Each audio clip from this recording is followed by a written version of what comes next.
Good evening, RMP aspirants. We are going through our weekly coaching call, which is in which we solve 10 questions. Faisal Badaich and Iftikhar Ahmed with me, and we are going to start with question number one. Faisal, with question number one for you, please. Okay. Which of the following document would not typically be included in a preliminary document analysis for risk identification in a project? Industry benchmark, option number A, industry benchmark, option number B, previous lesson learned, option number C, future projections, D, historical data. First of all, please tell me which process of risk management life cycle this question belongs to. Life cycles are this one typically we included in preliminary. Life cycle This means one initiation, sir. no. Initiation is project management life cycle. We are talking about risk Okay. life cycle. There are Okay, sir. processes. Which process is this? Identification, sir. Risk identification. So in Risk risk identification. which of these four we are not going to analyze? Industry benchmark, previous lesson, project future, injections, historical data. I think, sir, option number D, historical data. Historical data, we will see that what are the previous similar work packages and what are the risks associated with them, and also the checklist, which is historical data, which contains the risks from previous projects. Historical That is, sir, lesson learned, previous lesson learned. previous lesson learned, they can be within that project. For example, one phase completed, or if we are in agile, previous iterations completed, and the lesson learned collected from previous phase or previous, the iterations, they also will be included. So future projection we are working for also future projection. Which one? Future projections are in initiation we are also thinking about. I think they will not be added because future projections means we are in within the execution of the project, or we can say at any stage of execution. And here we will see Okay. what can be the estimate to complete the project, what is the estimate total estimate to complete. So the future estimations that will not be added when we are identifying the risk. So what is the final answer? So final answer will be the future projection, sir. Future projections.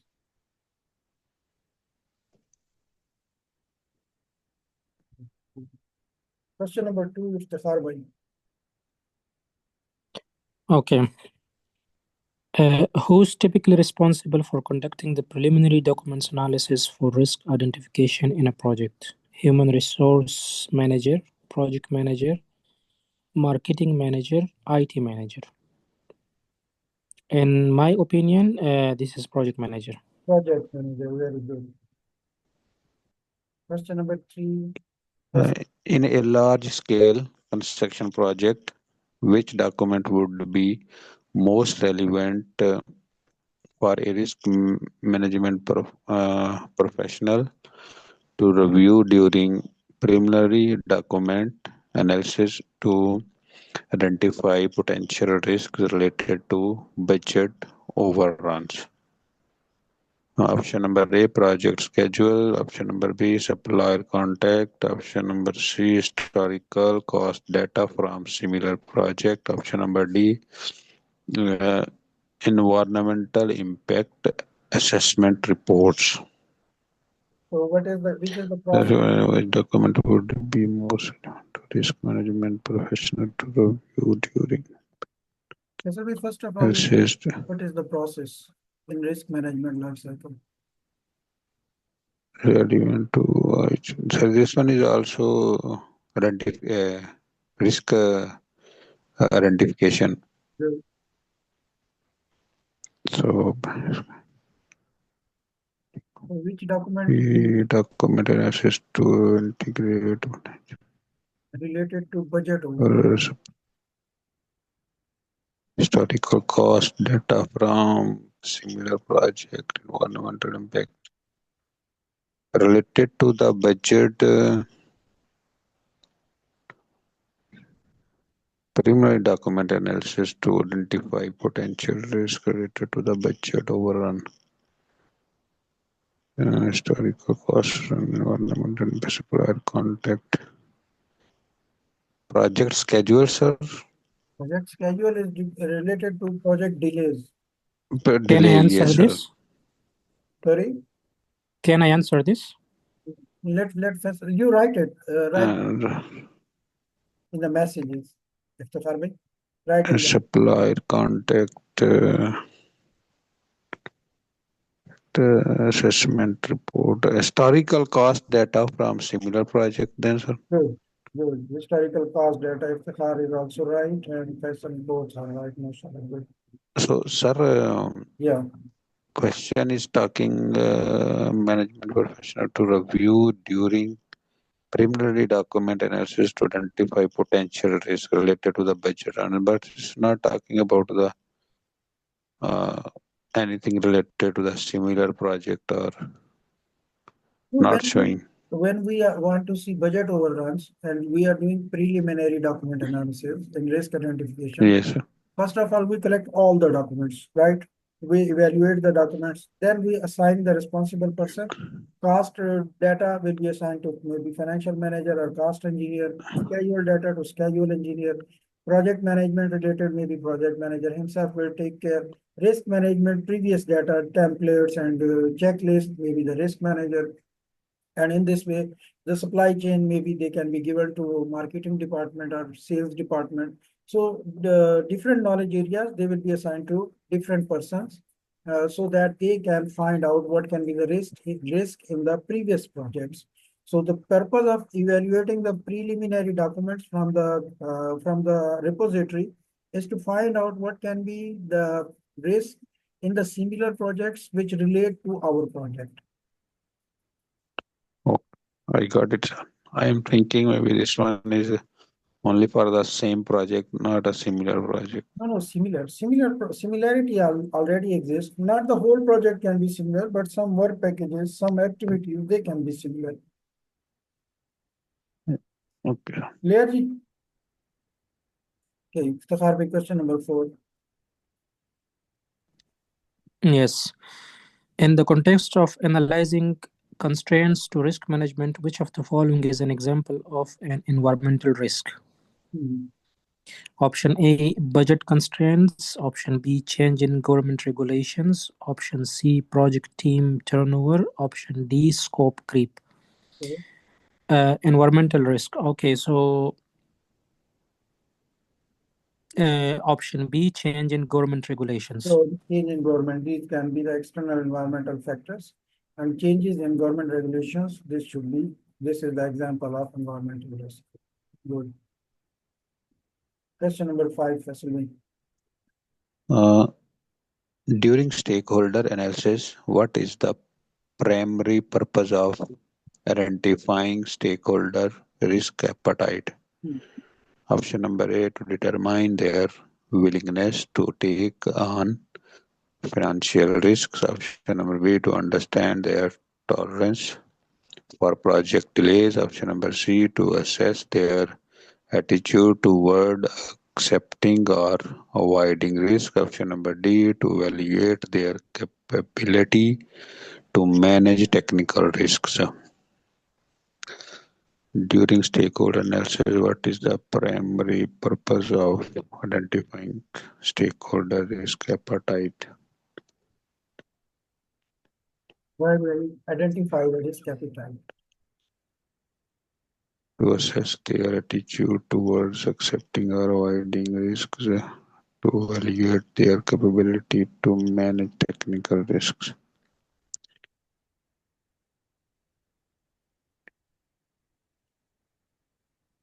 Option number C, I think, sir. I think yes, because appetite is actually how they are willing to How they are, accept yes, and how much they are dedicated to their goals.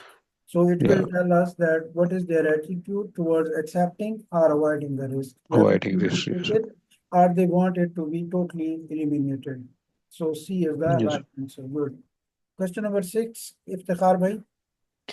Okay.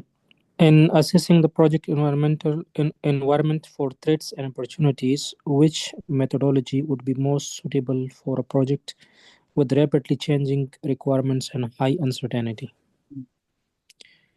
Okay, option A, waterfall, option B, agile, option C, hybrid, option D, predictive. Okay, since it is rapidly changing and it's highly uncertain, so it will be option B, agile. Agile will be perfect. Good, Iftikhar bhai. Good. You are doing good. Question number 7, Faisal bhai. Okay, sir. When evaluating the project management information system, process, and data, which factor is not typically considered in management information system, process, and data? Okay, option number A, data security measures. Option number B, integration with the other project tools. Option number C, frequency of project status updates. Option number D, organizational hierarchy. So, project management information system, process, and data.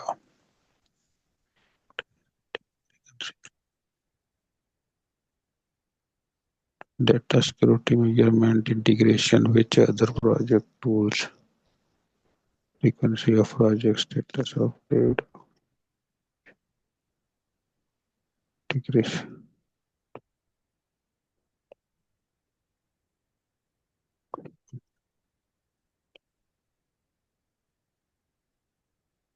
First of all, we tell me that I what, think yeah, uh, what do you think? option number C, sir. Yeah, Frequency of no. project status update. No, project status updates means when the project reports will be submitted to the executives or to the stakeholders. This is required to write in the PMIS. PMIS, that is a software you can say, which is having all the documents, Yes, sir. which is having their latest revisions, which is having processes, tools, and everything. A broad vision of the software utilized by the organization or utilized by the project. So all these four are actually relevant, but here one is least relevant, which is very rarely used. That we have to write as an answer. Data security measures, we have to take Organizational care hierarchy. I think then, sir, integration with other project tools. that we have to do integrate with the other projects because the interfaces we have to consider with the other projects, how the data we will produce in our project, if the projects are is interconnected with other projects and they want the information from our project when the deliverable will be ready and when the actual interface will start, then integration with other tools, project tools is must.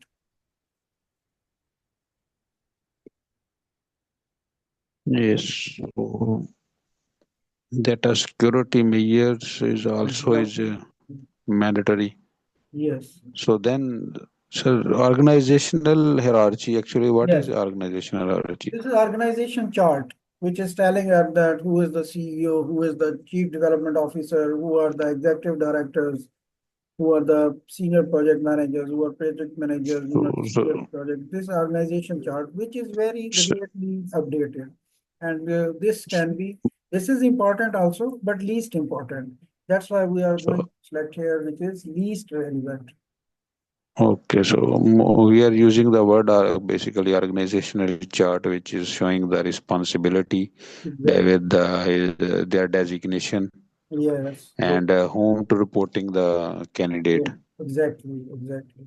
The same organizational hierarchy. Okay. Iftikhar bhai, question number 8.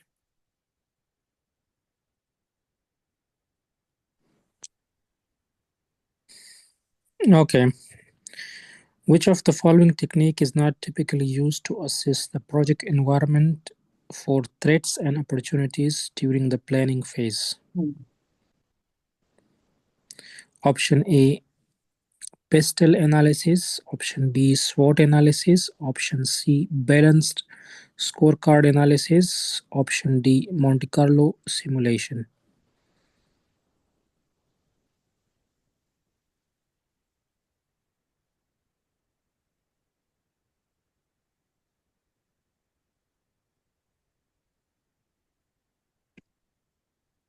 Yes, Iftikhar bhai. Yeah, I'm thinking. Tell us what you are thinking.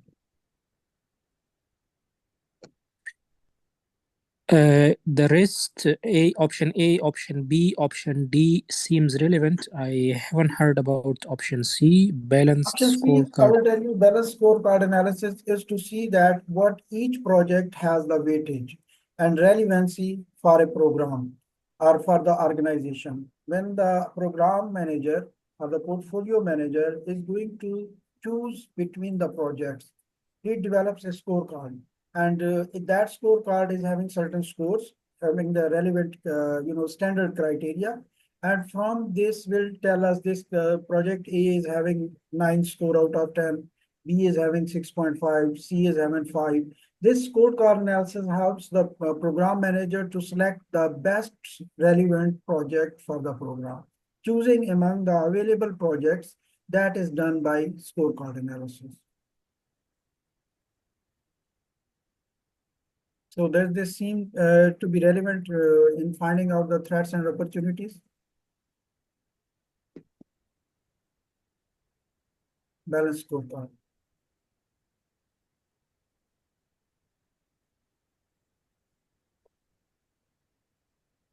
I believe option A, PESTEL analysis. What about C? C is used in project choosing, to the project selection technique. PESTEL is actually the categories of the project, the risks, sources of the risk. Okay, it's not. Okay, it's not. Sorry. Yes. Yes. So yeah, option C, yes. Option C is the right answer. Good. Question number 9, Faisal bhai. Okay, sir. In assessing risk culture maturity, which of the following indicators would suggest a high level of maturity? In assessing risk culture maturity. Okay, option number A, limited stakeholder engagement in risk discussions. Option number B, reactive approach to risk management. Option number C, open communication channel for discussing risks. Option number D, lack of risk management policies and procedures.